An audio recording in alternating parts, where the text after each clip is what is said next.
Post game on Sunday night with Stars coach Stephen Foster. I'm sure that was just how you drew it up, a 6-5 barn burner stealing in overtime.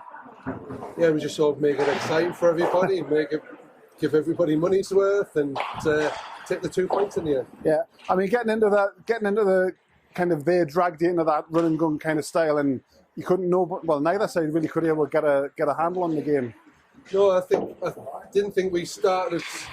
The first period, I thought they were, by far the better team. We were lucky to be 1-1 at the end of that, and we were a little bit disappointed in our defensive zone. They were moving lots, and we weren't getting our men, which created a lot of good opportunities.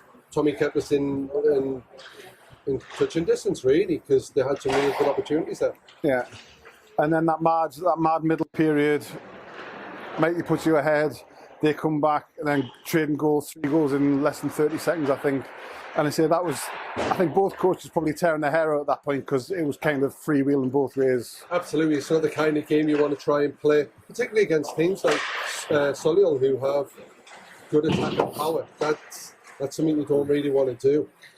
Yes, we've got some good firepower ourselves, but we want to make sure we're tight defensively, and then when we attack in numbers and take our opportunities.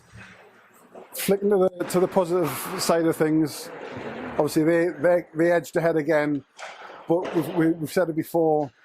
There's just something there that the Stars just kept going and kept going. You got an equaliser, kill that late penalty, and then came good in OT. Yeah, and I mean, at the end of the day, we got beat off Solihull 9-3 down in their place, and we had something to prove this time that we want that to be in that top 3. That's where we really want to be, and we want to fight with teams. And the likes of Solihull are always going to be there because they've got good quality teams and a lot of experience in those teams as well. So it's important for us to bounce back from last week's game with Whitley and because of the result we had last time down in Solihull. Yeah, and personnel-wise, obviously we had a belated debut from Rowlands. Obviously, it's going to take them time to get game ready, but positive early signs from Rowley. Yeah, at the end of the day, it's good problems for Rob and I to have of picking teams and lines and stuff like that, because obviously bringing Rowlands in gives us options of bringing him in defence and as a forward, and he's a quality player, so who's going to add to that? But we've also got players who this year have really been proving their worth already.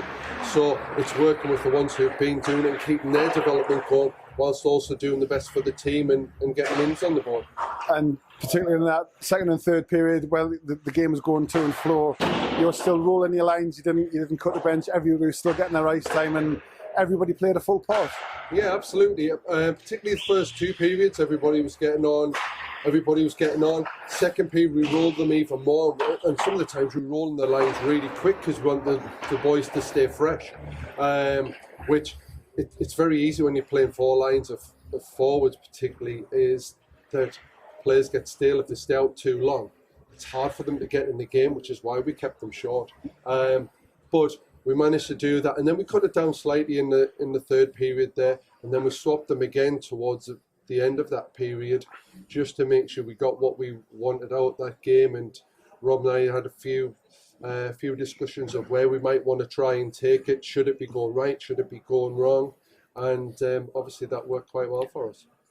The end of regulation, huge character to kill the penalty, turned into a 5-on-3 that carried forward in overtime. A huge boost as well when you get back to full strength and carry that into the winning goal. Absolutely. I mean, when you look at it, some of the players really put the bodies on the line. Sykesy threw himself in front of one. Paddy always throws himself in front of them.